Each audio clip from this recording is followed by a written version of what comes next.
جی ہاں دوستو، میں ہوں Maria Tahir and again welcome to my YouTube channel M T world facts. Muhammad bin Qasim, پہلا حصہ، ناہید قزاق۔ جی ہاں دوستو، 10 دن بعد ایک صبح بندرگاہ پر 2 جہاز سفر کے لیے تیار کھڑے تھے۔ ایک جہاز پر زبیر یتیم بچوں بیواؤں کو لیے جا رہا تھا اور دوسرے جہاز پر دلیپ سنگھ راجہ کی طرف سے حجاج بن یوسف اور خلیفہ ولید کے لیے ہاتھی، سونا، چاندی اور ہیروں کے تحائف لے کر جا رہا تھا۔ ہاتھی تعداد میں 10 تھے۔ راجہ اور دلی عہد زبیر اور اس کے ساتھیوں کو رخصت کرنے کے لیے بندرگاہ تک آئے۔ راجہ بیواؤں اور یتیم بچوں میں سے ہر ایک کو گراں قدر تحائف دے چکا تھا۔ زبیر کو اس نے کئی چیزیں پیش کی، لیکن اس نے فقط گینڈے کی ڈھال پسند کی۔ رانی اپنا موتیوں کا بیش قیمت ہار سخت اصرار کے بعد ناہید کو پہنا سکی۔ راجکماری رخصت کے دن اس کے گھر آئی اور باضد ہو کر ناہید کو اپنی ہیرے کی انگوٹھی دے گئی۔ بندرگاہ پر جہاز میں سوار ہونے سے پہلے راجکمار نے آبدیدہ ہو کر خالد کو گلے لگا لیا اور اپنی موتیوں کی مالا اتار کر اس کے گلے میں ڈال دی۔ جہازوں کے بادبان کھولے گئے اور ہوا کے جھونکے جہازوں کو دھکیلنے لگے۔ شہر کے لوگوں نے اپنے مہمانوں کو آنسوں اور آہوں کے ساتھ الوداع کہی۔ عورتوں کے لیے جہاز کے اندر ایک کشادہ کمرے کے علاوہ بلائی تختہ کے ایک حصے پر بھی چلمنے ڈال کر پردے کا انتظام کیا گیا تھا۔ خالد ادھر ادھر گھوم پھر کر ملاحوں کے کام میں دلچسپی لے رہا تھا۔ ناہید علی کے ساتھ تختہ جہاز پر کھڑی ناریل کے ان بلند قامت اور سرسبز درختوں کو دیکھ رہی تھی جن کی چھاؤں میں اس نے زندگی کے بہترین دن گزارے تھے۔ صبح شام میں تبدیل ہو گئی اور سراندیپ کا ساحل افق پر ایک ہلکی سی سرسبز لکیر نظر آنے لگا۔ آہستہ آہستہ یہ لکیر بھی شام کے دھندلکے میں چھپ گئی۔ وہ آنسو جو دیر سے ناہید کی آنکھوں میں جمع ہو رہے تھے ٹپک پڑے۔ علی بھی اپنا آبائی وطن چھوڑنے پر قدرے ملول تھا، لیکن اس کے دل میں خالد اور ناہید کے ساتھ جانے کی خوشی اس سے کہیں زیادہ تھی۔ رات کے وقت مطلع صاف تھا۔ بچے اور عورتیں عرشے پر کھلی ہوا میں سو گئے۔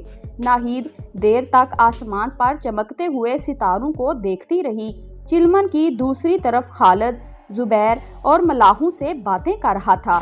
ہاشم 8 سال کا لڑکا ناہید کے قریب لیٹا ہوا تھا۔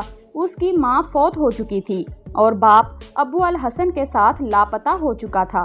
ہاشم اٹھ کر بیٹھتے ہوئے تاریکی میں آنکھیں پھاڑ پھاڑ کر ادھر ادھر دیکھنے لگا۔ ناہید نے پوچھا، کیا ہے ہاشم؟ اس نے سوال کیا، علی کہاں ہے؟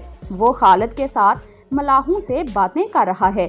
میں اس سے ایک بات پوچھ کر ابھی آتا ہوں۔ یہ کہہ کر ہاشم تاریکی میں آہستہ آہستہ قدم اٹھاتا ہوا علی کے پاس پہنچا اور پوچھنے لگا، علی، جب جہاز ڈوب جاتا ہے تو کیا ہوتا ہے؟ علی نے بھولے پن سے جواب دیا، سمندر کی تہہ میں چلا جاتا ہے۔ ملاح اس جواب پر کھلکھلا کر ہنس پڑے۔ ہاشم نے پھر کہا، واہ، یہ تو مجھے معلوم تھا۔ میں پوچھتا ہوں، لوگ کہاں جاتے ہیں؟ لوگوں کو مچھلیاں کھا جاتی ہیں۔ جھوٹ، مچھلیوں کو تو آدمی کھاتے ہیں۔ علی نے پھر جواب دیا، زمین پر آدمی مچھلیوں کو کھاتے ہیں، لیکن سمندر میں مچھلیاں آدمیوں کو کھا جاتی ہیں۔ ہاشم کچھ سمجھا اور کچھ نہ سمجھا اور واپس آ کر اپنے بستر پر لیٹ گیا۔ چند دنوں کے بعد یہ جہاز مالابار کے ساحل کے ساتھ ساتھ سفر کر رہے تھے۔ راستے میں سامان، خوراک اور تازہ پانی حاصل کرنے کے لیے انہیں مغربی ساحل کی مختلف بندرگاہوں پر لنگر انداز ہونا پڑا۔ اس دوران میں انہیں کوئی حادثہ پیش نہ آیا۔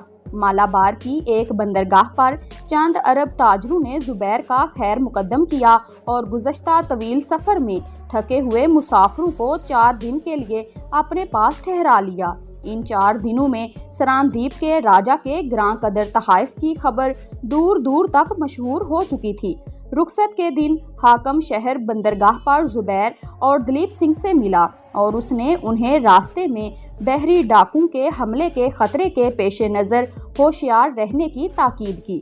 دلیپ سنگھ نے جواب دیا، آپ فکر نہ کریں، ہمارے جہاز پوری طرح مسلح ہیں۔ تیسرے دن مستول پر سے دونوں جہازوں کے پہرے داروں نے یکے بعد دیگرے افق شمال کی طرف اشارہ کرتے ہوئے 2 جہازوں کی آمد کا پتہ دیا اور جہاز ران پریشان ہو کر تختہ جہاز پر کھڑے ہو گئے۔ دلیپ سنگھ کا جہاز آگے تھا، وہ اپنے جہاز کو روکنے کا حکم دے کر زبیر کا جہاز قریب آنے کا انتظار کرنے لگا۔ جب دونوں جہاز ایک دوسرے کے بہت تھوڑے فاصلے پر کھڑے ہو گئے تو دلیپ سنگھ نے کہا، ممکن ہے وہ جہاز بحری ڈاکوؤں کے نہ ہوں، لیکن ہمیں مقابلے کے لیے تیار رہنا چاہیے۔ آپ اپنا جہاز مغرب کی طرف لے جائیں، میں ان سے نمٹ لوں گا۔ زبیر نے جواب دیا، نہیں، ہم خطرے میں آپ کا ساتھ نہیں چھوڑ سکتے۔ دلیپ سنگھ نے کہا، مجھے آپ کی ہمت پر شبہ نہیں، لیکن ہماری سب سے پہلی ذمہ داری بچوں کی جان بچانا ہے۔ زبیر نے جواب دیا، اگر وہ واقعی بحری ڈاکو ہیں تو ممکن ہے کہ مغرب کی طرف سے بھی انہوں نے ہمارا راستہ روک رکھا ہو۔ اس صورت میں بھاگ نکلنے کی بجائے لڑنا کم خطرناک ہوگا اور ہم سے یہ بھی ناممکن ہے کہ ہم اپنے دوستوں کی جانیں خطرے میں چھوڑ کر بھاگ جائیں۔ آپ کی مرضی، تاہم عورتوں کو حکم دیں کہ وہ نیچے چلی جائیں۔ دلیپ سنگھ یہ کہہ کر اپنے ساتھیوں کو ہدایات دینے میں مصروف ہو گیا۔ زبیر نے خالد سے کہا، خالد، تم عورتوں اور بچوں کو نیچے لے جاؤ۔ دونوں جہازوں کے ملاح کیل کانٹے سے لیس ہو کر دور سے آنے والے جہازوں کو دیکھنے لگے۔